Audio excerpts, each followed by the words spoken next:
Rachel Medina is a TEDx speaker. The world's currency is money, cars, clothes, access, proximity. God's currency is the moments that you can sit with someone and do absolutely nothing with them. Podcast host and the founder of the SheEOX community. I am really excited about the next evolutionary stage of the business that I'm in with SheEOX. Specifically, it is a testament to the fact that you can start off your business with one idea and one vision, and that vision can grow legs. That title doesn't tell you the whole story, though. As you're going up and you're dragging these people with you, you are leaving a barrage of bodies along the road of former best friends, your closest cousin. It could even be a parent. She built a magazine from scratch. I went after people that didn't know me, never heard of me, didn't work with me, and I pitched them this thing that I had on a PDF. Watched it collapse in the financial crisis. And then she launched Just Home. I hung up the phone and I jumped up for joy and I said, I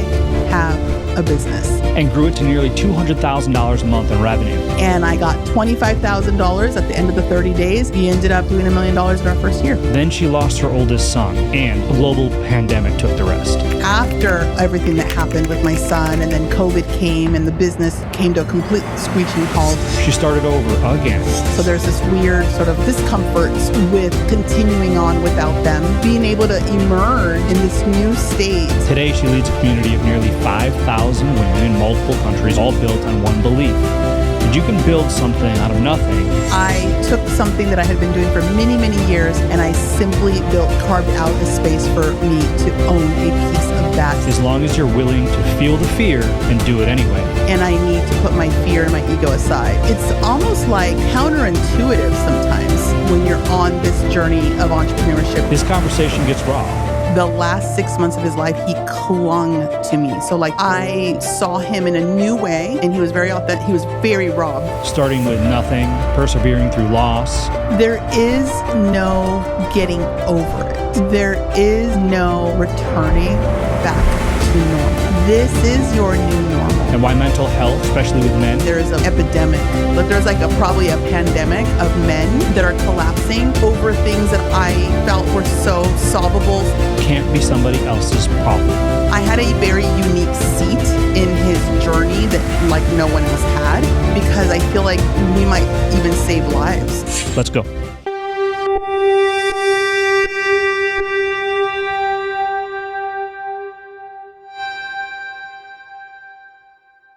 Rachel Medina, thank you for coming on the show. I'm very excited to have this conversation. Thank you for having me, Josh. So listen, I'm going to talk to my audience real quick, just very briefly about who you are. Rachel Medina, guys, has built a 7-figure business after 40, after divorce, after loss. Most people in that situation, they crumble. They make excuses, they retreat. She didn't. She built. That choice and what it cost her is exactly what we're here to talk about. So, Rachel, as I alluded, you built from scratch more than once. What did you know the second time around, or even the third time around, that you didn't know the first?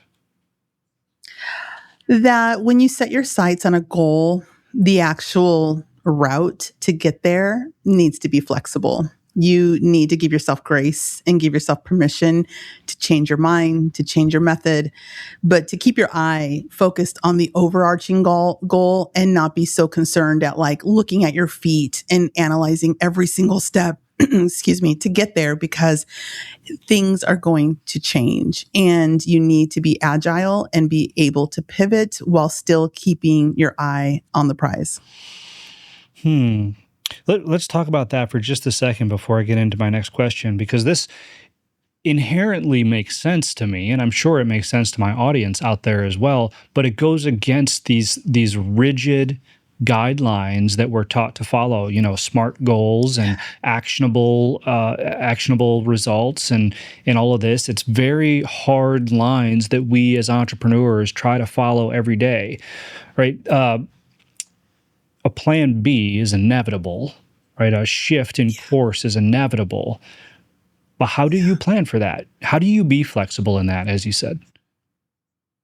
I think because entrepreneurship specifically is such a learning training ground. Like it's literally a training ground. And you can predict some things if you come from that space. If there's things that are very consistent, you can double down on the things that are fixed, the things that you know will be true in a year. You can double down on those things, right? But I think that being able to be flexible is such a testament to the demographic of an entrepreneur. A lot of entrepreneurs, they were the C student, maybe even the D student. They weren't the A student. They weren't the ones that were necessarily meticulously studying for the test. They were the ones that sat in class, heard some good things, saw some things written on the board, and then they can take the test and do okay. They just don't like the homework, you know? So there's like a certain personality type that does really well in entrepreneurship that I think needs to be given grace when it comes to the process, but understanding that there's a thread you're following, right? There still is a thread you're following. You still need that touch point or that sort of lighthouse, that beacon that says, okay, I'm going in the right direction though. The mistake is when you're winging it and you're saying, I want to go here, but all your words, your thoughts, and your steps go somewhere else for now, then you're just not going to make it to your destination. So, what are some of the things that you did to stay on course or within that thread? I definitely ask myself, and it's just like a baked in thing that I have learned to go, what is it that I'm doing that may seem different to everybody else? So, number one, I think having self awareness, really gut checking everything from your motives. Why am I making this decision? Why am I saying yes to this thing? And why am I saying no to that thing? We have egos. We have fears. We have things in us that are sort of trying to steer the ship that you have to go, yeah, I'm probably saying no to them because maybe, I'm a little bit afraid that they're going to learn more than me, that they're going to pass me. If you have that, you need to like fix it. And so it's, again, self-awareness, gut checking your motives, and then also looking at your day to day and saying, are the steps that I'm taking and the actions that I'm taking in this moment at least leading me in the direction of my goal? I'm going to keep saying that because, again, there's too many distractions in the world. As a woman in business, there's family, there's pets, there's literally the dryer beeping, okay, in my world. Like, oh my God, the Amazon guy is here, So we have a lot of different distractions than men do. But I will say that if you can just get great at coming back to center and giving yourself grace and go, what is center? Center is what's leading you in the direction of the goal that you're looking. You can kind of S through it, okay, like this, but you have to be always constantly having a third person sort of gut check, your own coach, your own inner voice saying, hey, you're off track. Hey, this person might be not the greatest guy, but he has some knowledge that can really move this forward. And I need to put my fear and my ego aside. So it's almost like counterintuitive sometimes when you're on this journey of entrepreneurship to lead you to that success point. Is that coming back to center? Does that take work? I mean, is that like a muscle you need to exercise in a world of distraction? Definitely anything related to building a business or a dream or a life that is completely at scale, astronomically different than anyone else has ever built, it's going to take muscle memory. Like there are going to be things that you weren't really good at that you can double down and learn how to be great at. But what I like to say is that take a moment. If you haven't started a business yet and you're watching this show and you're like thinking about taking the journey into entrepreneurship, first and foremost, focus on what you know you are sometimes good at. Sometimes we don't know actually what we're good at. What we think we're good at is not true. It's the thing that we would like to be better at or the thing that we would want to get attention for. But you have to really ask yourself, what are the things that people turn to me for? And it doesn't matter what industry you're in. What are the things people turn to you for? That is actually what not only you're great at or good at, but that you will be sought after for at scale. And double down on that. I think that, I'm a Gen Xer. I come from a time of like, if you suck at this, you got to go study and learn and grind to get better at it. And I learned to look at that thinking and go, no, I need to double down on what I'm naturally good at so it doesn't feel like work to me. And literally at scale, just keep doubling down, keep sharpening that part of it, and then make the money there, and then hire the people that are great at what I suck at. So I'm not great at math. I need people that are great at math. I'm great at Google Earth views of ideas, broad strokes, you can say. I need a details person to go Google Street and go, yeah, but I'm in front of the house right now. What color does the door need to be? And then it's like, oh, okay. So I feel like that ability to constantly gut check yourself, your motives, and also come back to center of, are you spending time doing the most valuable thing that you contribute to your business that comes to you naturally, not to the other 2-3 people you have around you?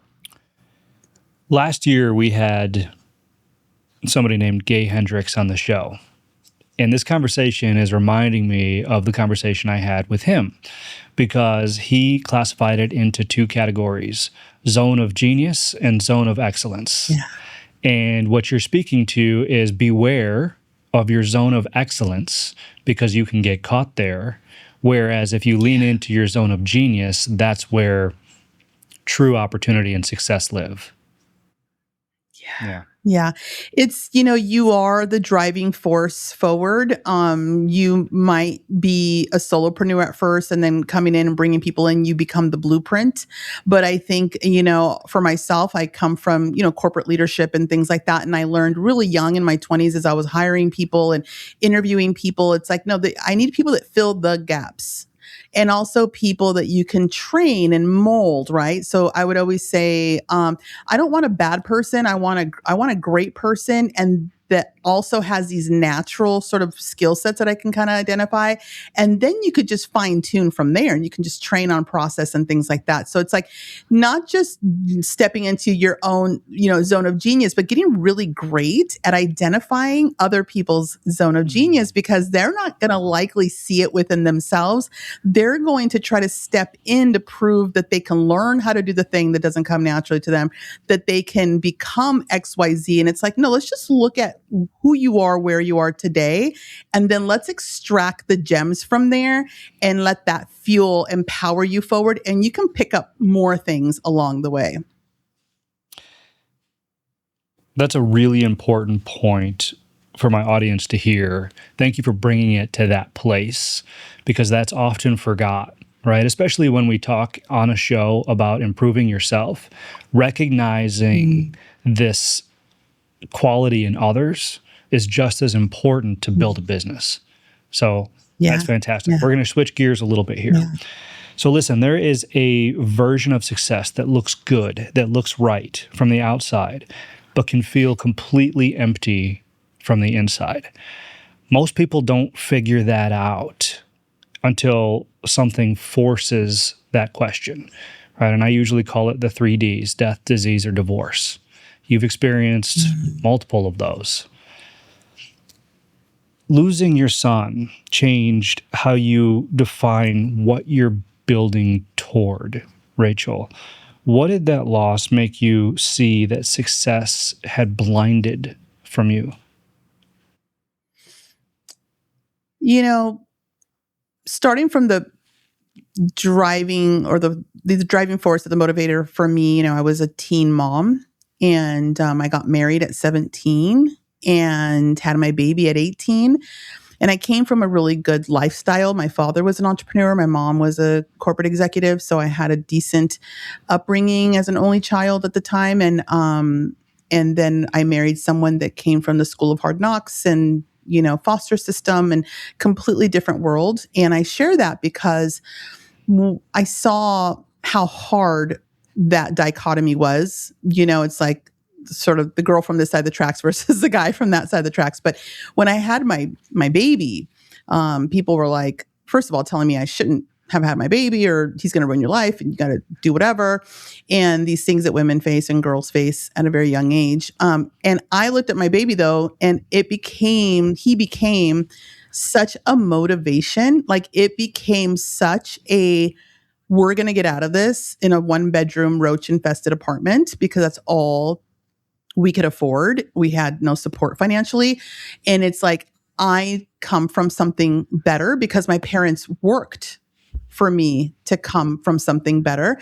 So there was this amazing baby that was so great, and I didn't know how I was going to do it. But in the theme of set your sights on the goal, and the process will shift from there. And I just set my sights on, I'm going to give my son a life that's just as good, if not better, than what I came from. And so in that journey, full circle to getting divorced, and I stayed in the marriage. By the way, I just want to say, because I know a lot of men listen to this, I stayed in the marriage a very long time out of the love of my sons. I'm a boy mom. I had 2 sons, and my husband was very, very, very, very difficult. He had wonderful attributes. I never spoke poorly of him, not to my family, not to my children, not to his family, which is really important. A lot of you guys aren't so fortunate to have that, but I will say that it was for the love of my sons. So that motivation continued even through the marriage for 17 years. I understood it is more important for my sons to grow up in a home with a father, and possibly even witness what not to do as a father and a husband, versus to leave and then it's all my version and who knows who else I might be dating and what they're going to learn from that. And everybody has their ways of doing things, but I've always been incredibly focused on my goal, which was giving my children a wonderful life experience, not of spoilage or anything like that, but of true rich lessons and learning. And getting divorced to me was a very difficult thing for me to do. And I did it at the age that I did it because they were already old. They were already late teens, and they were like, what are you doing here? Like, they came to their own conclusion of like, it's just doesn't make sense. So in leaving and then still working in media and doing all the things that I was doing to make great money. By the way, I was a 6-figure earner at the time, and I knew I could handle everything as a single mom. But then coming to that place of realizing I'm working 12 to 16 hours a day though. And now there isn't dad coming home at 6 p.m. Even if he is tired, drinking a beer and tuning out, at least there was presence, right? So now I realize, I'm in this divorce state. There is no presence. Dad's just gone trying to figure himself out in this whole mess. And I'm gone making money. But what does that actually mean for my sons? It's the opposite direction of where I claimed years ago that I wanted to take myself and my children. So I looked around, I realized I've made CEOs and some media executives and everything millions of dollars a year by being there. And I just had to ask myself, there is something that I'm naturally good at, that I have some sauce, I have some magic. When I step in this seat, in the leadership seat, it works. And so I started to ask myself, what is it? Like, what's the thing? It's the introspective self-awareness of like, what is the thing that I'm doing that seems really natural to me, but that they're willing to pay me a lot of money to do? And then I just said, okay, can I go do that for myself and for my children so that I can get back to center of like being present for my sons, giving them a front row seat to the lessons of, I'm going to build a business. I don't know how I'm going to do it. They get to witness it. Hey, why don't you come help me build it? They worked in it, part-time, their laptops and different things. So doing this now together, we were in this together. We had like 10 staff members. We were all working remote. It was so great. We were seeing these big numbers that I had never seen in a bank account that I managed. Like, it was the most that we had ever seen. The boys were blown away, but still so grounded because they had a front row seat of what it was taking to get there. We did travel. We did a bunch of really great things together. And I was like, oh my gosh, like, I think this is it. I don't have to sit in traffic. I get to be with them, but something was off. Like, we're making all this money and I still feel unsure. I still feel unsafe in many ways. And I'm concerned if the boys are going to evolve, or are they going to rely on mom to such a degree that their identity gets lost. And ultimately, I had that. My boys communicated that they'd rather do a blue collar job and hang out with the guys and get dirty and talk shit and all this stuff. And they're like, Mom, like, we love what you do. We love how you do it. We love all this for you. But like, you raised us to look at ourselves and say, what are we good at? What makes us happy as young men? And so my oldest one became a welder. My younger one decided to go into like construction. And I said to them, choose not based on money. Choose what fills you and every day you love going to, and you can build a business out of that later. And so that was it. I let them fly in a sense. And then one day I got the news, my son, they both lived with me. And my son said goodbye in the morning. He's going to work. And in that afternoon, I got a call that no parent ever wants to get. And that's that my son was gone. And when I got the call, I thought, like he bought a brand new truck. So I thought, oh God, he must have hit somebody. He's in an accident. He hurt someone else. And so I was really concerned. And I said, okay, where is he? Is he going to the hospital? Is he going to jail? Like what? And when I heard the words like, no, like they just took him to the morgue.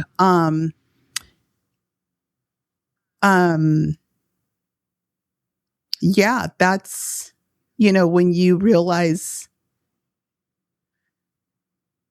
that, the money part, it doesn't solve very much on the human experience, like the soul journey, like the true fulfillment. It can buy you, listen, it bought me wonderful experiences with my sons. I have amazing photos and videos. And even when we did his life video, his welder coworkers were like, what was he doing with us? Like they saw this life. He was 25 years old and yet he lived more life than an 80-year-old. Money will give you that freedom. Choosing your family first and staying focused on center of what is the life experiences that you want to enrich your children with will be so valuable. So yes, it's a dichotomy between thank God I did the business and thank God I chased money. We were like, oh my gosh, we're getting rich. This is awesome. But because it packed his life. It packed his life so richly, but simultaneously I gave him the freedom to go explore his own things and his own fulfillments. But here in the end, I came out of that. I'm reemerging a totally different person and with a totally different set of measurement tools of what success means. Thank you for sharing that. If there's somebody listening that might be in a place that they're on this high because they have the good job or they started the business that's paying them a lot of money, and they're in that phase where they're like, okay, well, I have this money. I'm going to spend this money. I'm going to spend it on me. I'm going to spend it on my family. I'm going to spend it on experiences and things in the house and the car and, all of that cool stuff to what they think will enrich the lives of their family now. And maybe they have two sons. What would you say to that person? Is there a warning or a caution or just some Rachel wisdom that you would say, hey, this is great for you, but? I am a praying woman, and I learned that there's the world's currency, and then there's the spiritual currency or God's currency. The world's currency is money, cars, clothes, access, proximity to this, that. It's the accolades, it's the top, podcasts, it's the interview, the TEDx, all those things, right? That's the world's currency. The world is looking at those things and going, oh my gosh, that's the stuff that shimmers and shines. But God's currency is the moments that you can sit with someone and do absolutely nothing with them. It's the going to the movies and laughing at the most ridiculous thing you've ever seen. It's using your money not to impress the world, but to enrich the life of your family, and to be able to take them to the Leaning Tower of Pisa and take the fun, silly pictures with your kids. And if you're married, with your spouse trying to hold up the tower, that is what actually matters. And I sit there and I say, I'll take experience over stuff any day, any time. And I'm grateful that I had the wherewithal to do that to a degree, not to the extent I should have, by the way. My mom really had to pull it out of me. Like, you got to take this vacation. It's going to be a month. I'm like, what do you start? She hit me with a week vacation. And I'm sure, like many of you guys, I was like, okay, maybe a week, but don't even think about 10 days. There's no way. When you're the pilot of your own ship, or, your own airplane business, it feels like you're going to lose cabin pressure and fall out of the sky if you're not at the helm every second of every day of every moment. And so it's no different, for women as well. So I thank God that my mom was like, what are you doing? Like, you're doing all this, but what are you getting out of it for real? Like, what's actually the measure? Like, what do you see for it? And it's that back to center. It's like, all right, let's go. We took several trips. We did several amazing, amazing things together, and me with my boys also specifically. And so to me, it's the currency. Don't let the world's currency overpower your God currency, which is your children. Your wife is a gift from God to you. Now, some of you might have picked her from a place of the world's currency. Oh, I have this hot wife and all the guys are going to admire me for it. But what does your soul need? What does your spirit need? Like, what does a little boy in you need in this, sort of Forrest Gump, Jenny type, situation, like relationship or whatever? It's like, you got to feed that first, you guys. You know what I mean? Like, that's like, you got to feed that first, because that's the true gift. And then when you have your children, that's great. They have a big house and they go to a private school and they dress really well, and they're not going to get picked on, maybe like you did as a kid or whatever. But like, then what? Nothing replaces you. That moment with you, those memories of you, it's all they're going to have left when you're gone. You're so worried about the trust and putting things in so that way when you die, they inherit the house or the cars or the business. Like, no, like, what do they inherit? What part of you do they inherit? Because when you're long gone, they're still going to be in a relationship with your memory. And it's up to you to plant that root in them so deeply that when they have their children, if you don't get to live to see your grandchildren, they're going to tell stories about you, and your grandchildren are going to grow up as if they knew you. And I know when I have my grandkids, they're going to feel like they knew their Uncle Abel. I know for a fact they're going to feel that. And so I want my grandkids and my great grandkids to hear about their grandma Rachel, not just she spoke here and was featured there, but like, who am I? The essence of who I am. That is God's currency, and the world is drowning it out in many of us. You're hitting me right in the feels here, Rachel. I got 2 daughters, and I live my life in a way that somebody told me one time. So I had a first iteration of this podcast was called Blue is the New White, and I would end all every show with, how do you define success? And one of the best answers I ever heard, which I internalized and used to this day, was this individual's version of success was to leave behind a story worth telling. Yeah. And I think that perfectly encompasses a lot of what you're saying in as few words as possible, right? Because it speaks to how you show up every day for the people that you love, because they're the ones that are going to be telling the story about you, generation after generation after generation. So your son wasn't the only loss that you experienced. So I mentioned that I was married for a long time as a young girl, and I got divorced and all that fun stuff. But I remain very, very close to my in-laws. That I don't that was like, that's family to me. And one of the in-laws that I had that was just my absolute, I attribute even how long my marriage lasted partly to him. Well, he is my brother-in-law, and 33 years into this amazing sort of sibling dynamic that was just so great and so powerful. We bonded in our hustle. He was an entrepreneur as well. And we bonded in our optimism. We understood that we're in family dynamics where a lot of people can be more pessimistic. They see more problems and solutions than they do the possibilities of certain solutions.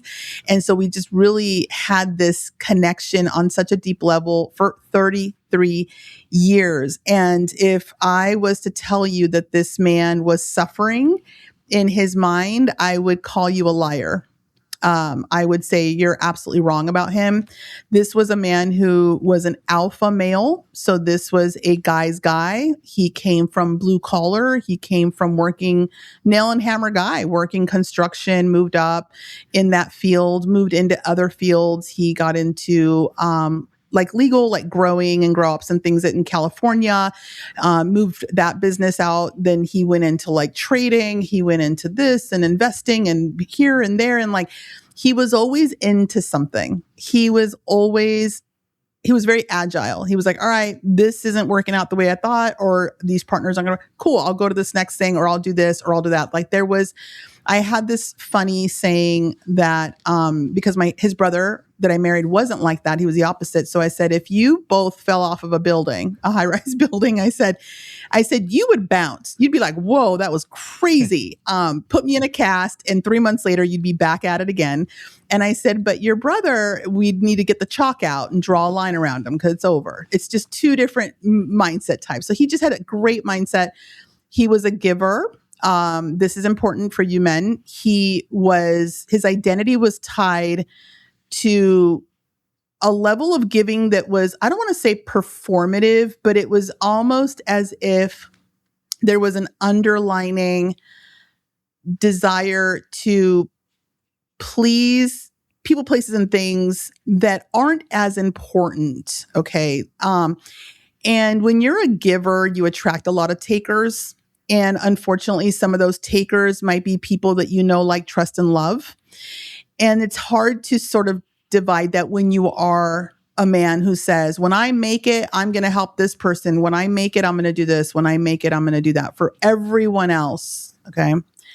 And he did that. And he did it at scale. And he did it very grandly and wonderfully and beautifully. But this man hit a wall.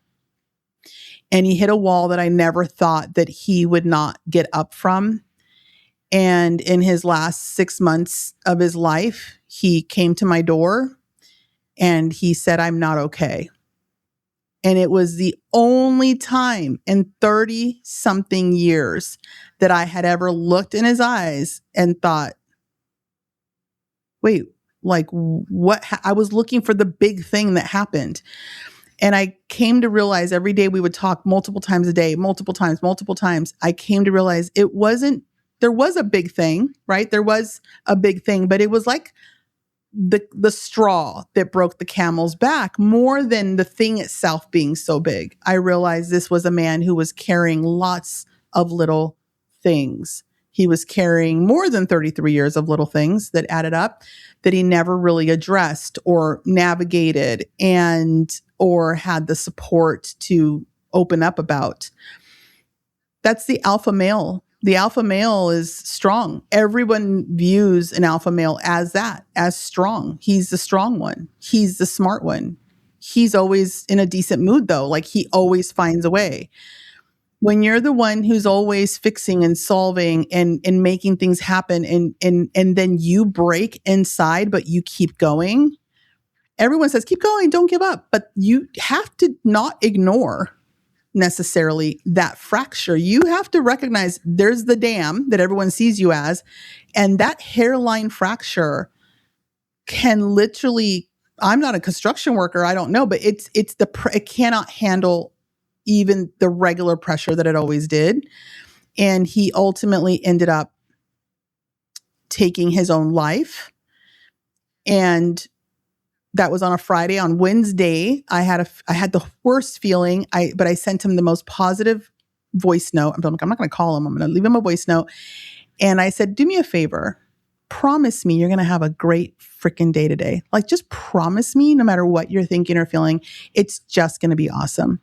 And in his true muscle memory of being A-okay and being the guy that's got it together, he left me a voice note that I still have. And he told me, Rach, you are such a light. You're so wonderful. Don't worry. It's a great day already. Just because you called, just because you left that message, it's going to be great.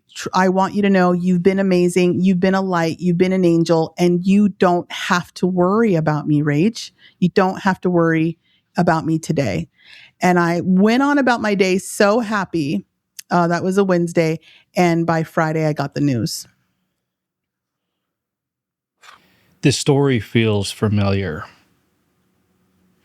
I mean, and I'm not speaking only for myself, and I've heard and felt this before. I naturally, and I have to balance this myself, of being a pleaser, right? I get a lot of satisfaction from being the guy, from saying, hey, look at me, look what I did for you.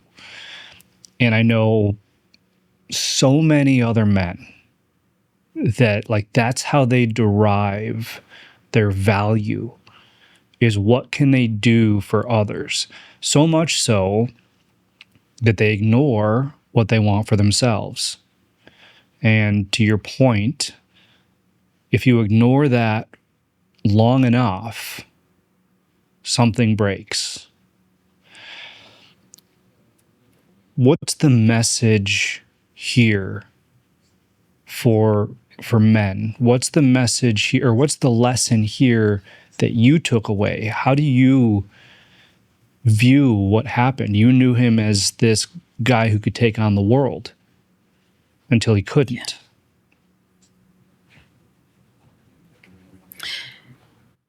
There is a moment, back to the airplane analogy, where if the plane is going to go down or it's losing cabin pressure, the oxygen masks come out, right, from above the cabin. And your instinct, if you're a little bit of a people pleaser, or your identity is tied in acts of service, what you can do for others, and that's your value, when that oxygen mask comes down, your instinct is going to go, oh my God, I have to put this mask on my daughter. I have to have my daughters take turns taking a breath from this mask. What about my wife? How do I decide? There's only one mask. How do I do this? And you then become the mask in real life. And you're like, okay, this person needs to breathe from me. This person needs to eat from me. This person needs to this from me. This person needs to that from me. And then meanwhile, the whole entire time, you don't even realize that you're suffocating, right?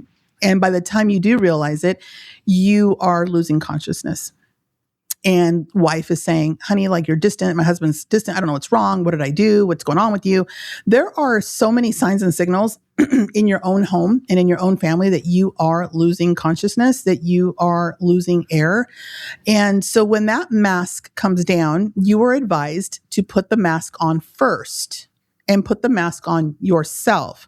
Because if you are fully oxygenated and you have that life source that you need to be alert and awake and energized, you can then take action to do what your children need and your wife needs. And really, it's your wife and then your children. And you are capable of doing that. You can sustain them because you have first been sustained yourself. And with regards to men, I have come to believe that there is a cycle, a chain, right, that you create. So you have yourself, you might still have your parents, you have your spouse, you have your children. There's all these things going on in your home. So there's like a chain that's coming from you, right? And even within you. But if you do not have who you turn to, if you don't have a source to reach up to be a pillar for you, how can you actually be a pillar? And it's so egotistical and so naive to think that you as one man, as one human, can do this. Society wants men to be men, Don't be mama's boys. Don't be this. Don't be that. Don't be like all these things that you're not allowed to be, but supposedly. But I'm here to say that's the faith journey. I would not be here if I didn't have my faith to find peace in the chaos. It makes no sense, the amount of peace that I live with. It makes no sense that I'm still building businesses and that I even still care to. It makes zero sense that I get out of bed every morning and still get dressed up and still go out and meet with people and do my job and motivate my team. It doesn't make any sense. I've even been as far as accused of the rumblings of like, maybe she didn't love her son the way she seemed to. People don't understand it. It doesn't make sense to them because they're relying on their own understanding. They're relying on, if I was in her shoes, I would be destroyed. And as men, you have to understand that if you don't have faith in something greater than yourself, it doesn't need to be seen, heard, or understood by anybody. You need that thing that to me is God to look up to and say, save me, fix this, stand by me, strengthen me, guide me, protect me, shield me, defend me. You as men need that. And so many men dismiss the faith factor as like a weird woo-woo weak thing. When your child looks at your wife that way and says, mommy, help me, mommy, fix it, mommy, kiss it, mommy, feed me, mommy, da da da. And then baby is getting oxygen from mommy. Mommy is like, honey, oh my God, the dry cleaners didn't da da da. And oh my God, Susie Lou didn't whatever. And her husband's, and you're like I don't even want to hear this right now, but she's going to you she's grasping for air, right? She's going to you. Where are you going? The girl at the grocery store that gives you the eyes for 2 seconds longer than your wife has in 6 months. That's how those things happen. That's how you lose focus on the end goal and get sidetracked by the other things because you don't have your source aligned.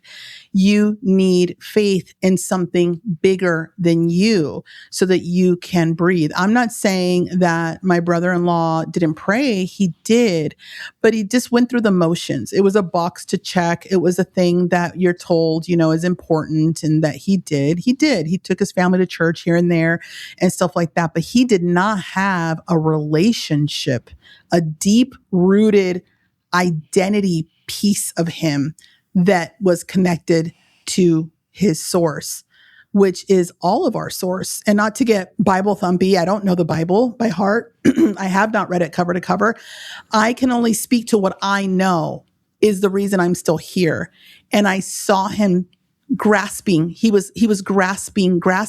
He would say, read it to me, tell it, explain it to me. He was grasping for that light that I had that saved my life. And he wasn't clinging to me. Everyone's like, that's so weird. Like that he do. No, he wasn't clinging to me. He didn't want what I had to offer. He wanted what I had. He was clinging, grasping for that thing. But that thing is planted a long time ago. And then you nurture it and it grows and it evolves and it begins to then be the biggest thing in you. But waiting until life is falling apart to grasp for it is fine. It changes lives. It changed my life. But I urge you as men, if you truly want to be a pillar in your life for generations to be recalled as the pillar in your children's lives and grandchildren's lives and even your wife's life and everything, you need your higher source. You need to lock in on your faith. The last statistic that I saw, I believe it was, and I'll misquote this and hear it in the comments, I'm sure. But the last statistic I saw, I believe it was 80% of men made up all suicides in the US. Men in particular. What you're speaking to, which I think has enormous value for anybody listening, whether that's God or Allah or the universe or whatever it is to help you stay centered and grounded and connected, is important. Here's where it gets dicey. And here's where I'm going to ask for advice from you, Rachel, a woman, right, to my audience, who is mostly men. What comes to mind for me is the word surrender. Okay, you have to surrender to something that might be beyond your control. Yep. For me, I'll speak for me. Inherently, even if I know what you're saying to be true, it's an internal battle, because to me that feels like weakness. It feels like loss. It feels like I shouldn't, and I hate that word, should or shouldn't. It feels like I shouldn't have to rely on something else outside of myself to bring me peace. So what would you say, speaking to all the men out there, maybe this is why women are 4 times less likely to kill themselves? What would you say? How would you frame that advice? If you had an area of your life that we're going to use a house, you're going to go build a house. And you're like, I have the idea for the house. I want it to have this kind of yard, and I want it to be this big, and I want it to be this and that. But you've never built a house before. You're just trying to figure it out. And somebody comes along and says, I can build this house with my eyes closed, and I'll do it for you for free. You might go, what's the catch? Your ego might go, yeah, I don't know if I want this guy near my family. I don't know what that means. You might say, ooh, but if he builds a house, what is it going to look like that I didn't know how to build his house? And now here's this guy coming around to do it. What if that guy was God, and Allah, right, is God? And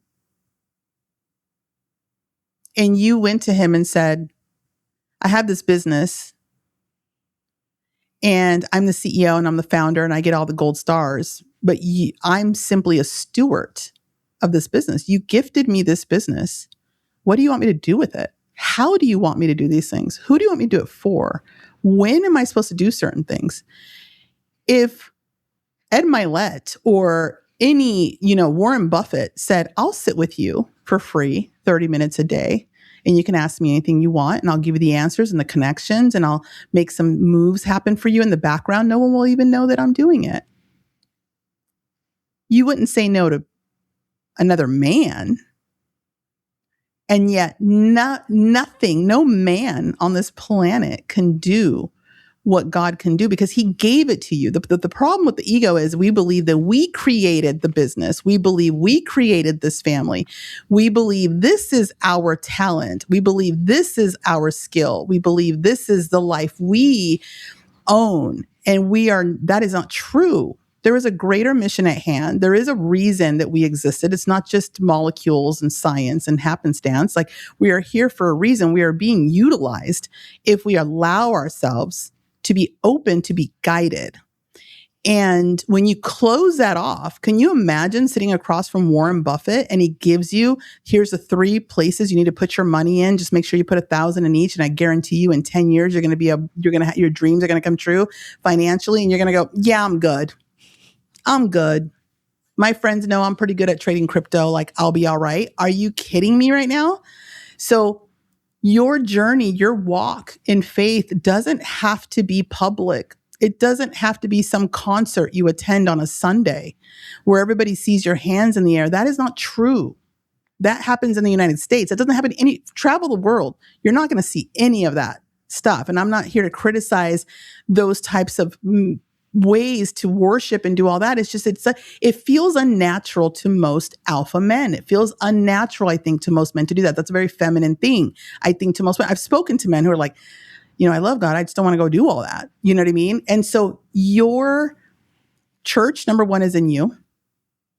And everything you have, look around. It is not yours. You have been assigned to be a steward of these things. Your children are not yours. They were his first. And he chose you to steward them. That wife was his daughter before she was your wife. He chose you to steward her through this life.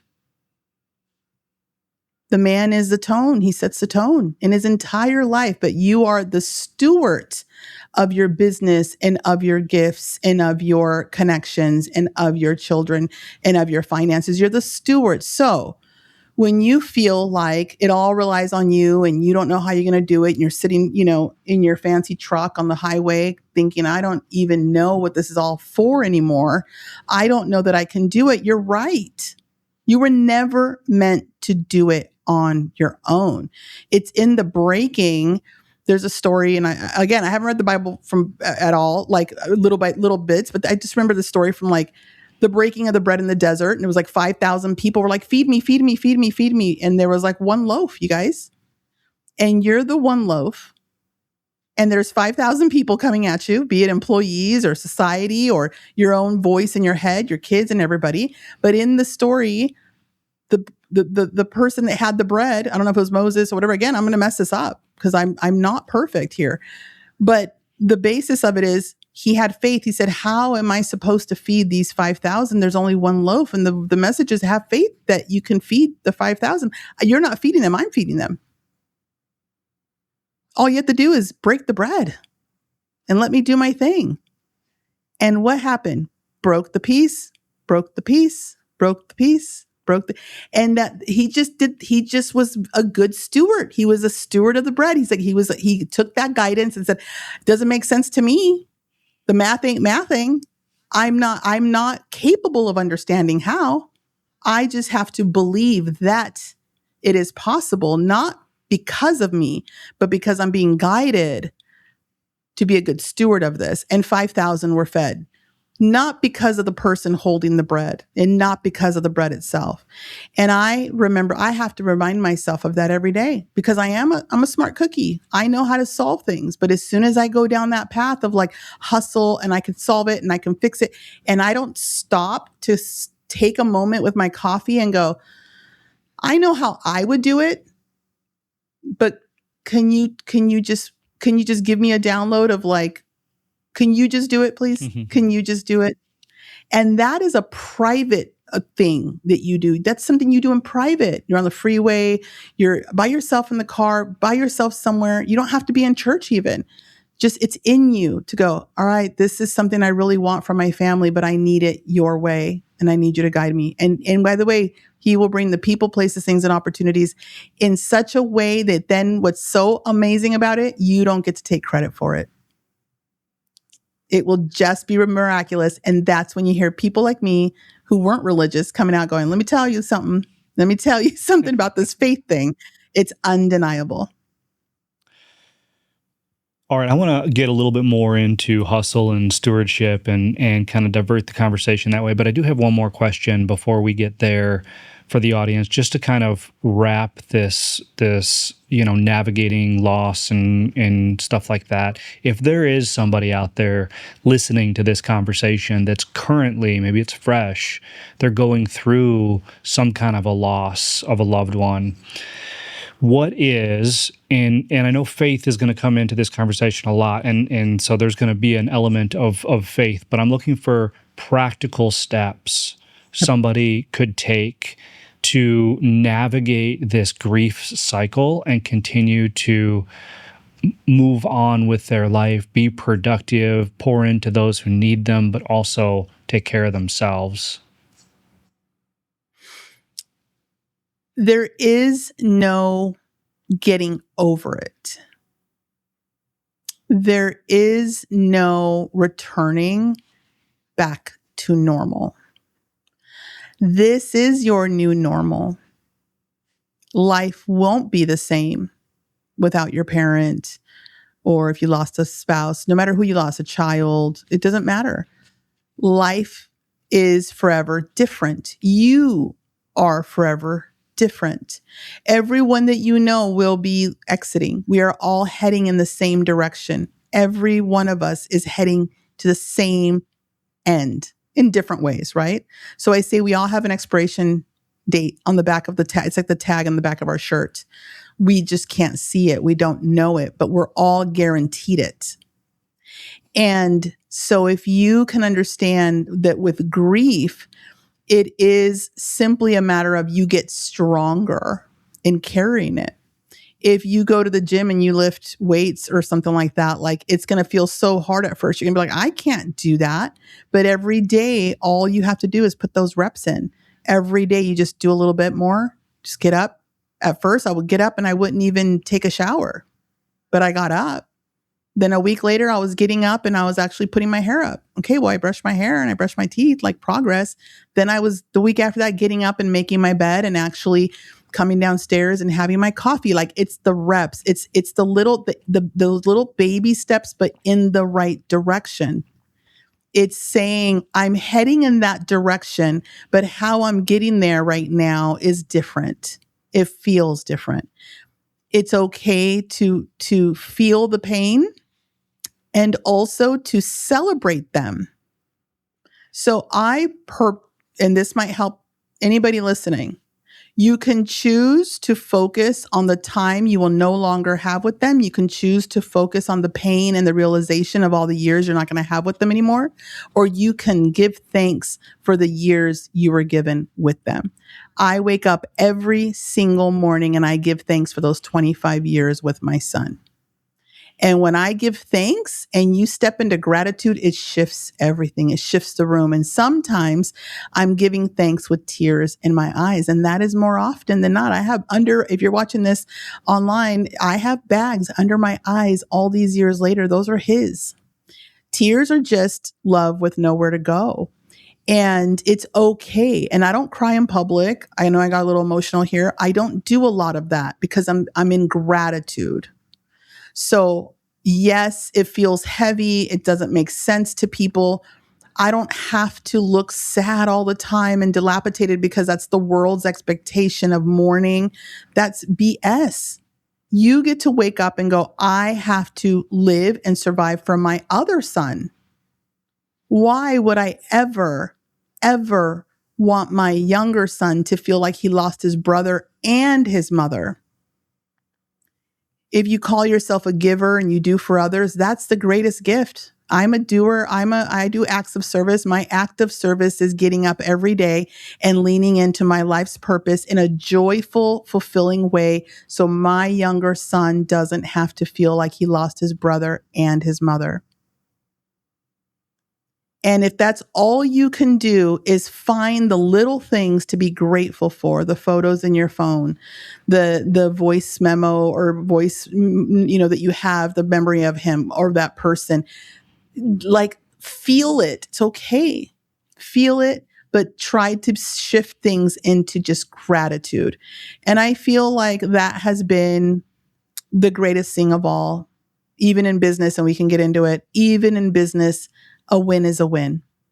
And if you can be grateful for the things that are working out for you instead of so hyper-focused on the things that aren't, you're just going to live a more happy, fulfilling, enriching life. Good advice.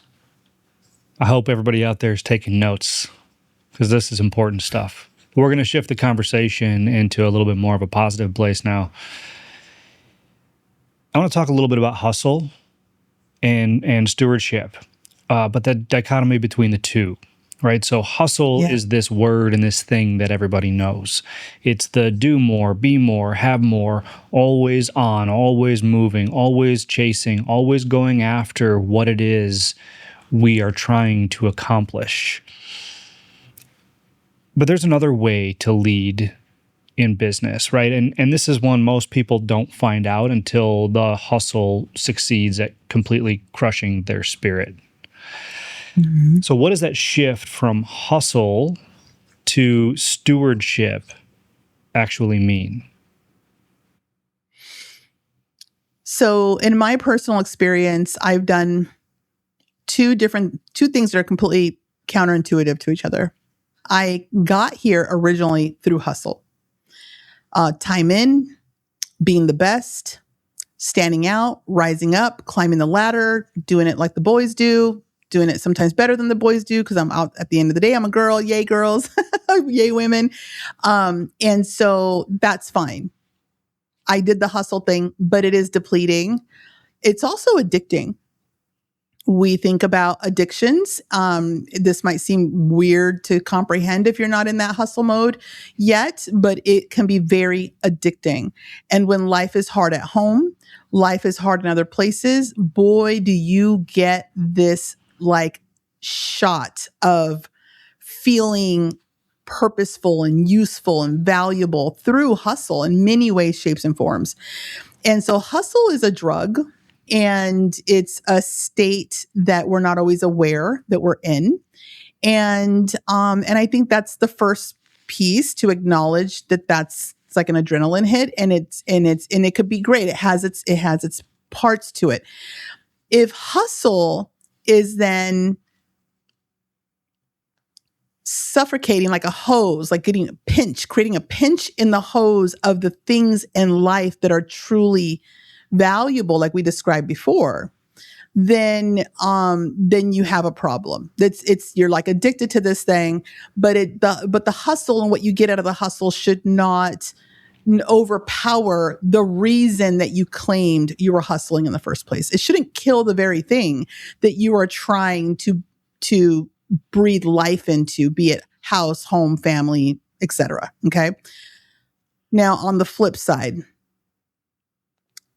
and I've said this to many, many men that have stopped me and say, how come the girls are doing it in a way where they seem to have more balance? They go to brunch, they can still take care of themselves, they're having a good time, and they're also making money. A lot of it is expectation. So if you can shift, because girls were more woo-woo, and we have all these other things, feelings and stuff like that, and ideas. We're delusional. Plain and simple. Successful women have so much delusion. You're going to be like, it's literally insane.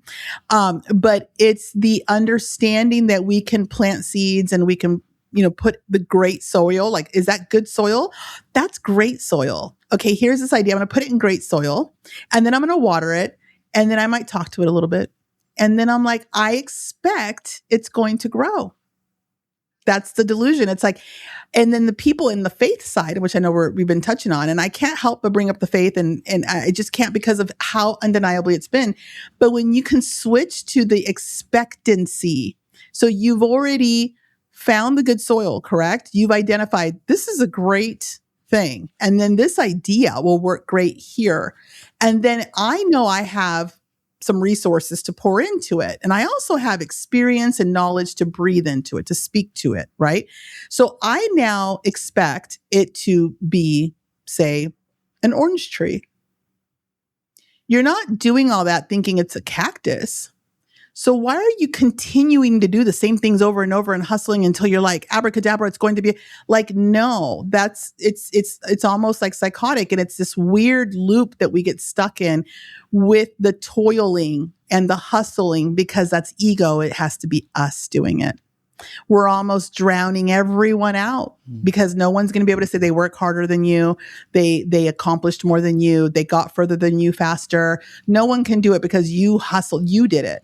But when you can build, design, stop, think, pour into it, manage your calendar. Okay, I'm going to do this today. I'm going to do marketing today. I'm going to do team stuff today. I'm going to do this. And then the faith part comes in, and now you're expecting the fruit. And too many men specifically are so busy in planting and farming that they miss the part where you're supposed to get your baskets ready and prepared to receive the fruit, like to actually expect the thing. And I've said this to some men. It's like, you're out there saying, I'm going to go get rich and I'm going to go get fit because I'm going to marry. I'm going to be able to have my pick of the litter, when it comes to like ladies or whatever to marry. But you are stuck in this perpetual cycle of trying to do that. And then you're disappointed over here, where the whole time you were supposed to be developing the core of who you are, so that you can attract the essence of who you are, and the core values of who you are is going to attract a wonderful person and partner that fits that that piece of you. That's the piece of you that's going to grow old and you told death to his part, do his part. The other side of you, the money, the hustle, the power, maybe you're fit, whatever, maybe you're good looking. Yeah, that's going to attract a lot of people.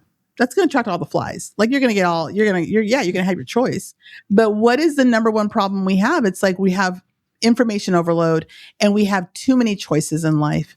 And so I believe that if you can switch from, I did my work, the work is done for today. Okay. And now I'm expecting XYZ from this work that I did. And I can actually go over here.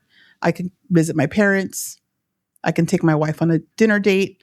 I can play with the kids in the yard. And then I can come back tomorrow and do it again. And I'm expecting that over time, that harvest is going to bear the fruit that I'm seeking at the end of this road. It sounds fantastic in theory. It really, like, it sounds appealing even. But you said it yourself, hustle is addictive. So what's the pattern interrupt? How do we find the theoretical nicotine patch for hustle to begin that transition? Set up your daily goals by the hour to measure your output against your results. We can get stuck in the doing and lose sight of the actual result we're trying to get from the doing. So in the first example, I'm a little more, fluffy with it, right? Because I'm a girl and it's like more feels and it's more delusional. But the practicality of it is Monday, what are you doing? But what are you doing Monday from 6 a.m. to 10 a.m.? And that should be different than what you're doing Monday from 10 a.m. to 2 p.m. And that should be different than what you're doing Monday from 2 p.m. to 6 p.m. And it's called time blocking. And it's some people call it micro days. And the thing that matters about that structure that some people miss is what is the outcome? You need to get great at not working all the time. You need to get great at getting results in a shorter amount of time. You need to get great at measuring your output. And so you think, I'm just going to hustle, I'm going to do, and I'm going to da-da-da-da-da, and it fills a space. It's a void that it's filling. That's why you're doing it. That's why you're doing it all day, all the time. Okay. You might do it 7 days a week even. It's addicting, and it's actually, you're like medicated. You're just giving yourself that dopamine hit because that's where you feel fulfilled. That's where you feel important and useful. You need to get great at not working hard, but at working hard smartly in a short amount of time. You could run the marathon in 5K, but is this a 5K thing? Or is this a sprint? Mm-hmm. And so Monday between 6 and 10, that's a sprint. And how far can you get in that time period without interruption? And then you might say, well, Rachel, I'm always being interrupted. Okay, how great can you get at creating a high level of output at that short amount of time with interruption? And the better you get at this, the more you're going to accomplish. Okay. You're going to feel more balanced, and you're not going to be as addicted to the hustle part of it. You're going to get addicted to the outcomes of the 4 hours that you're working. And imagine being able to work 4 hours and get the same result that you might have gotten in a week of hustle. There's people that's where they're at. Most people, that's where they're at, until you can kind of slap yourself awake and go, I've been working all week, 12 hours a day, but what is the measurement of the output, the outcome? And sometimes there is none. Yeah. It's tasks that never end. You're throwing actions into a pit that's a bottomless pit. That's the marathon. So you're like, I'm running the marathon every day all the time. Yes. But what is the sprints? And you got to build in those short sprints in your day and in your weeks and in your months and in your quarters so that you can get the high from the outcome instead of from the marathon itself. Yeah, there's nothing worse as an entrepreneur then looking back and finally understanding the difference between being busy and being productive because you just don't know it in the moment. It is defeating, man. I'll tell you, it is defeating. All right, so I wanna learn from your experience a little bit, and I want my audience to hear some of the ways that you've been able to succeed in the amount of times that you have. So specifically, I read, I believe it was on your bio, right, that you started with under $500 in working capital, okay, and then you scaled to about $200,000 in monthly revenue inside the first year with a fully remote team.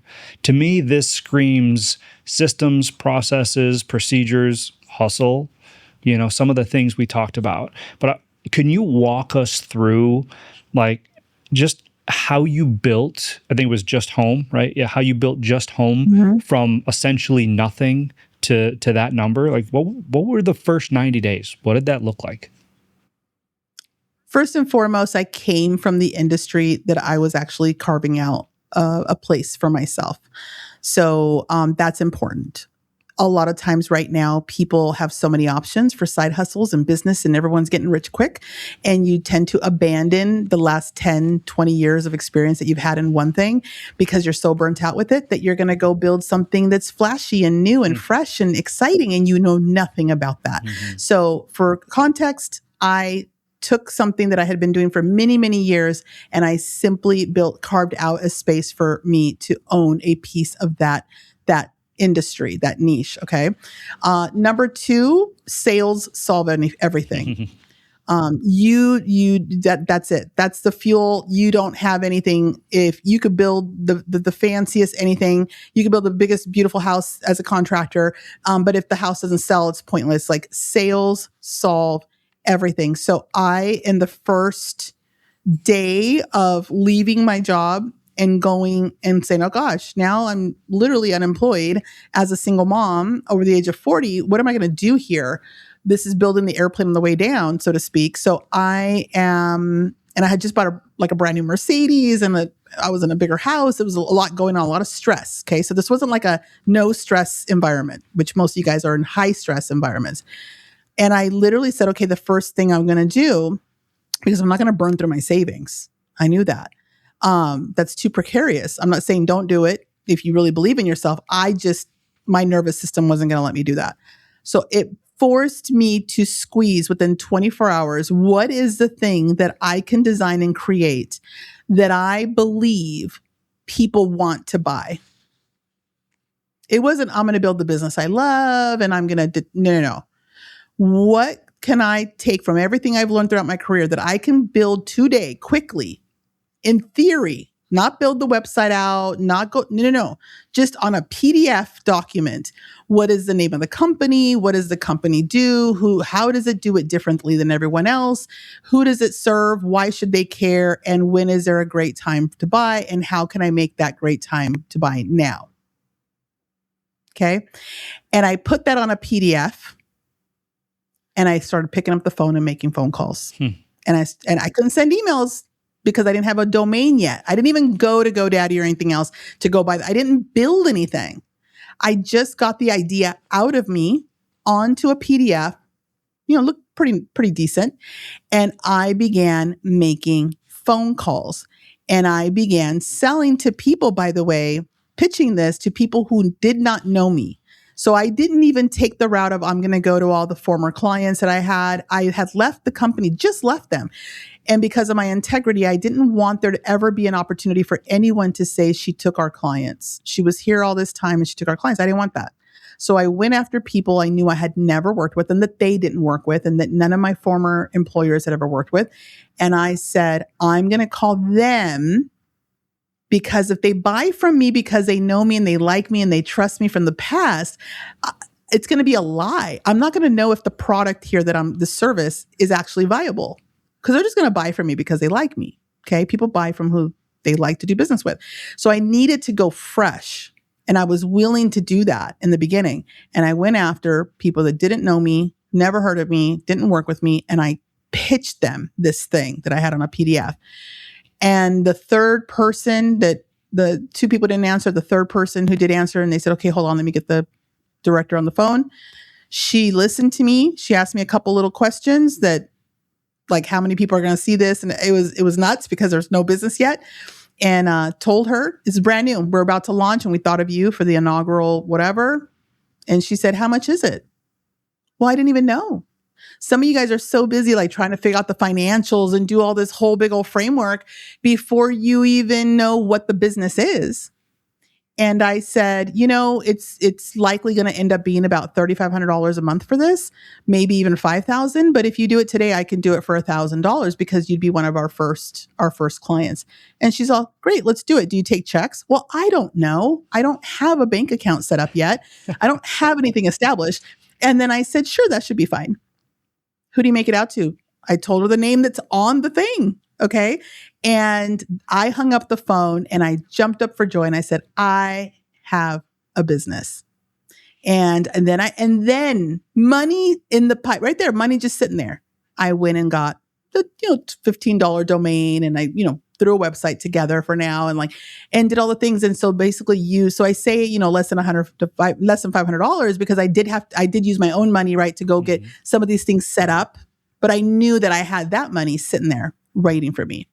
And in the first 30 days, because I got her to say yes, I said, I wonder if I can get 20,000 people, $20,000 worth of yeses in this first month. Because if I can do 10,000 or 20,000, I will start hiring people.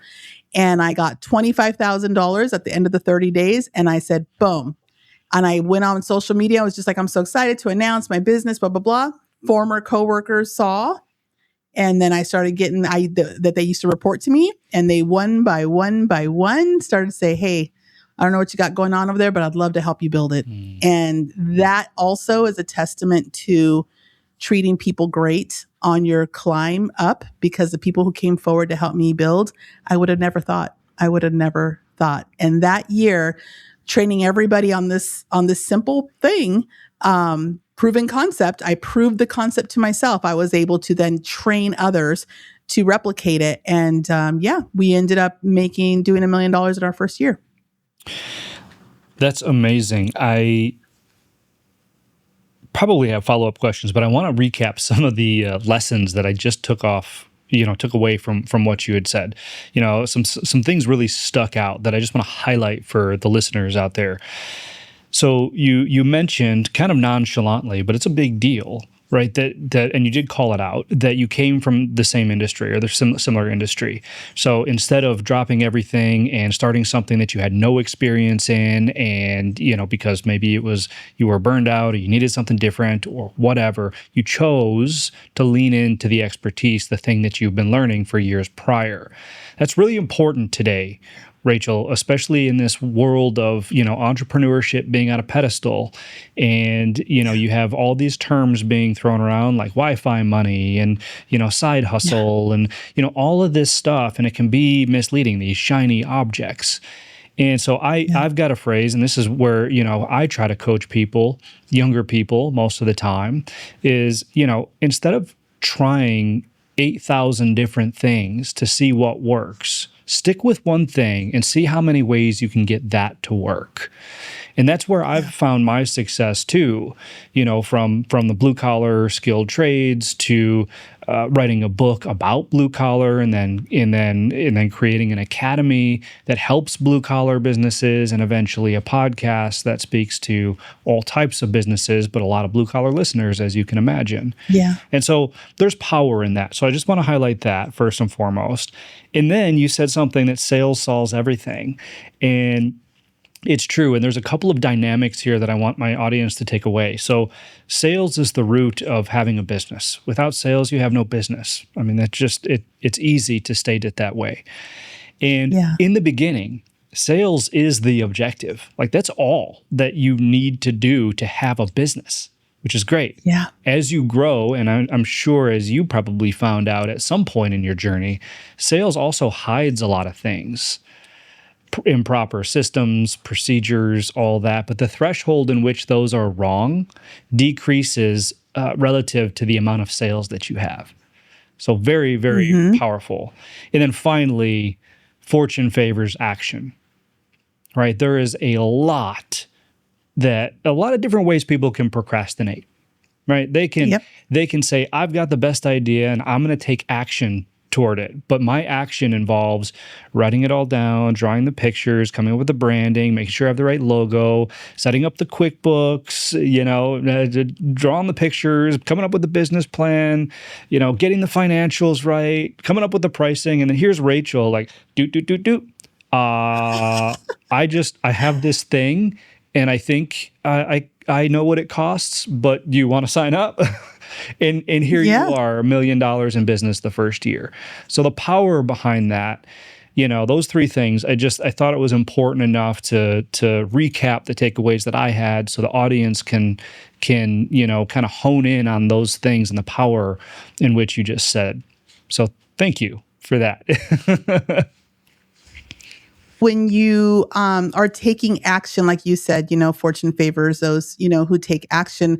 It's also true that after everything that happened with my son, and then COVID came and the business, came to a complete screeching halt. And remember, I initially built that business with my sons as well. So there's this weird sort of discomfort with continuing on without them as well. And so being able to emerge in this new state that we, I think, can all identify with in this era that we're in of content creation or social media, or like I started my podcast in 2019 after that, and it took off during COVID because I was speaking about building businesses from home, because I had built this business with everybody working remote during a time when it wasn't popular to do so, where then all of a sudden COVID comes in, everyone's working from home. So people wanted to understand, how do you continue to run teams and put systems in place to be able to manage that? And so my podcast began to take off, and people began to ask for coaching and mentorships and courses. And I was like, entrepreneurship is not a course. Like, what are we talking about here? But I have then fallen into I fell a little bit into the trap of like, build it and they will come. So also in the building of CEO, we're on 3 years. Okay. We're not doing $1 million. We're not doing the money that I did before. So there's like ego hits where you go, oh, was that a fluke? Do I actually not know how to do this? And it's just that, no, with this business, it was more mission driven, and it was being built first, because this is an industry I didn't come from. So I have a unique perspective to go, I built something from an industry I did come from, and it seemed very like, I got this, I can figure it out. And I'm also currently in a business I didn't come from, and it's been a harder run. It's truly been difficult. Most of the time is spent in creating and building and making things look a certain way and everything. And to the point where I realized, who are we doing this for? Is this to sell ourselves in the belief of the business? Or are we really doing this to sell products and services or whatever is available to the public? And I find that the avoidance can also, avoiding the hard thing and the hard truths come in the form of building. And it is the paralysis by analysis as well. You're constantly building and constantly analyzing. That is a form of procrastination and avoidance of the truth, which is, I don't actually know how to do this thing, which is to get the public to buy or care what I'm selling. Where you probably, just like me, on the other business, that was business to business. I know how to go talk to businesses all the time, but to go to the public on social media and to go to people and say, buy my course or buy my mentorship or come to the community, that's such a different world, and it's constantly changing, and you're at the mercy of algorithms. And so the reason I'm bringing this part of it up is because you may get tempted to, jump ship from this traditional type of business that you're in, because it may be a burnout now. It may seem archaic to jump into this water here, this ocean of what you see. in content creation and in digital stuff and get lost, because the reality is I know people with millions of followers that are drowning, and getting the public, like the mob, to love you one day, they're going to turn on you the next. And it is so difficult. So that boring business, that traditional business, that blue collar business, you guys that are doing this are the winners, and you guys are going to win all day. Everyone else over here is going to look real fancy. They're going to look real good, but they're struggling in ways that, trust me, you don't even want to get into. Yeah, that's such important. It's such an important thing for people to know out there, relative to exactly what we're talking about here. So you've accomplished a lot. And we kind of started this podcast, your journey started very young. Right after you turned 18 years old, here you are, boom, on this path. And, mom and wife and jobs and entrepreneur. And, here you are today going through all of what you have and building all of the things you did. What does Rachel today tell Rachel at 20 years old? What do you tell yourself? On the professional side is going to be, it's a good thing that you kept the baby. Again, being a young girl that was very popular in school, everyone told me, oh my God, you're going to ruin your life. Don't do that. Just go get a, and I chose to believe that, yes, things might be harder, with a baby or even getting married so young, but they're not impossible. That was number one. And I can say that as my 20-year-old self, that you just have to keep putting one foot in front of the other and not looking down at your feet, looking ahead. The other thing that I would tell that 20-year-old, or that 20-year-old can kind of look at my life and realize, is that a lot of the people and reasons that you're striving to become a success are rooted in the areas of your life where you were maybe abandoned, where you weren't respected, where you weren't loved, where you weren't admired, where you weren't appreciated as a child, as a teen, whatever the case may be. And so you say, if I become greater than, you start to want to exaggerate your existence so that way, and you want to amplify it so that way there's more reason to actually get the people that you loved very dearly to love you very dearly. And that doesn't happen. And what ends up happening, and that I've learned as well the hard way, is as you go and you strive in your delusional belief that you are capable of accomplishing the greatest things in life, because if Jeff Bezos can do it, I can do it type thing. And you move forward, especially in men, they think, oh, I'm going to buy my mom a house and I'm going to do this for my siblings. And my father was like that. He was like, I'm going to make it big and I'm going to do all this for everybody. And in the end, people feel some kind of way when you make it. You'll get to see how they underestimated you, and you'll get to see that they're not clapping for you. They're uncomfortable by you. They're uncomfortable with the fact that you did it, with the fact that you kept going, with the fact that you don't look like what you've been through, with the fact that your life doesn't look like what you've been through or what you come from. It's confusing to them. It's almost insulting, because then your success highlights the areas of their life where they gave up. There's that part of it. And these are from people that you love right now, that are going to be so uncomfortable with your success. And then there's this saying of like, oh, you're going to get rich and then you changed because you have money. No, they changed because you have money. People don't know how to wrap their minds around the fact that you are the one. They try to call it luck. They try to call it this, or try to call it that, because they're just seeing the tip of the iceberg and not the whole piece that's underneath. And you might be someone that is succeeding out of those hard places because you were able and capable to take the hard things and turn them into fuel to fuel you forward, where they took the hard things and it's just like lumps of like boulders that hold them down. And so you're going to go, and my 20-year-old self was so full of dreams and aspirations. And at the time, journalistically, I wanted to be a journalist or a television film producer, and all of these things that I wanted to do in life had another plan. It hit me, and it hit me hard. And during that time, and I pivoted. And in that journey, though, I still was like, when I make it, I can't wait to take, this person with me and that friend with me. And I got invited to red carpet events and VIP things and so many things throughout my career. I've been very sort of Hollywood adjacent, if you want to call it that, in the music industry, all this crazy stuff that doesn't make any sense.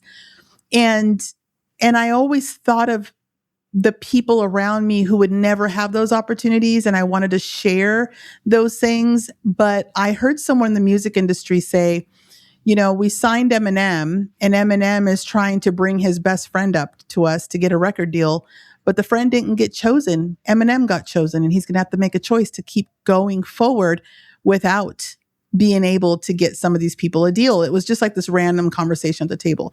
So there are people that will not be able to go with you. You have set your sights on your Everest.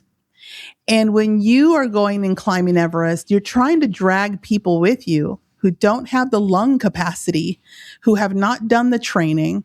They don't have the mental stamina it takes to climb Everest. So as you're going up, and you're dragging these people with you, you are leaving a barrage of bodies along the road of former best friends, your closest cousin. It could even be a parent. It could be people that you truly were thinking you were doing this for them.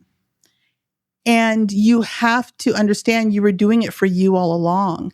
And when you get to the top and you look down, they look like little people, and very few of them will be standing there waving and cheering you on. Very few will be left.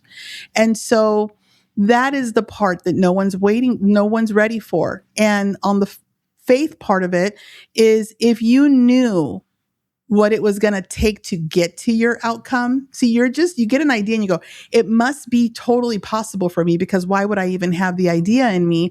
But if you were actually shown the hardships of the journey, you would have never ran in that direction. But you are built for this. You are made to go where you are going. It is a calling in you, but not everyone is made to go with you. And my journey's not over. Every day that I wake up, I go, all right, I get to climb a few more miles up this Everest. And sometimes I think I got to the top of my Everest and I realize, oh, it's a false peak. It was just a hill in the scope of all this. And I'm ready to go to that next level. Powerful words. Got a couple of things out of that. One, there's a lot of people that are going to love the small version of you, not so much the big version or the real version of you. And I'll tell you that that resonates a lot with my journey of not being able to take people with you. And I think the secondary part is not letting them cling to your ankles anymore, right? And being able to accept that they're not going to come with you. And that's okay. And that's okay. And you can still love them. It doesn't mean that you have to feel any certain way toward them, no matter what they feel toward you. That is well within your control. And you choose that on your way to the top of Everest. So really powerful stuff. All right, Rachel, what are you most excited about right now? What's next for you? Give us that download. I am really excited about the next evolutionary stage of the business that I'm in with SheEOX specifically. It is a testament to the fact that you can start off your business with one idea and one vision, and that vision can grow legs and can grow from a small house to an entire neighborhood, an entire town. And we began this SheEO journey with just the simple idea of creating a space virtually where women can go in and they can learn and basically know what they don't know, right? About the business journey. We created a program called the SheEOX Ladder. So it takes them on these 9 steps, these 9 rungs from identity all the way up to LLC and beyond, and includes marketing and everything in there, so that way they can build any business from there. It's not it's not a marketing course, and it's not a crypto course. It's a course of identity that you need to travel through all of those 9 rungs, not only your identity, but your business's identity, in order to then give you that information because now you know what you didn't know before and you can operate differently in building. And SheEOX started with that, started with the little community. That was the product suite. Come to the community, maybe get some mentorship in there. And it's evolved now. It's becoming a multimedia company. We have features that we do. We feature other entrepreneurial stories. We feature, other women. Yes, we have resources, partnerships that we do, and it's becoming more of a media company than just this online community. And the irony, if you're following along, is I'm taking it right back to center, right back to the beginning of what I come from. That is the familiar place, and in bringing it back from what I thought the world wanted of me to what I know I'm great at delivering in the world. I hope that a year from now I'll be able to say, guess what? We rung that bell once again, but this time in a way that is very easy for us to manage in life and in business. Awesome. And if people want to learn more, where can they find you? Where can they find SheEO or anything else that you're working on? So you can follow me on social media at Rachel Medina 101. You can visit my website, rachelmedina.com. My podcast is Rachel Unpacked, and you can go to sheeox.com and you can choose your language and head on over to whichever platform you feel most comfortable with. Awesome. Well, Rachel, thank you so much for spending your time with me today and my audience. I know that I got a ton out of it. I can't speak for them, but I know that they will too. So just thank you so much. Thank you for having me.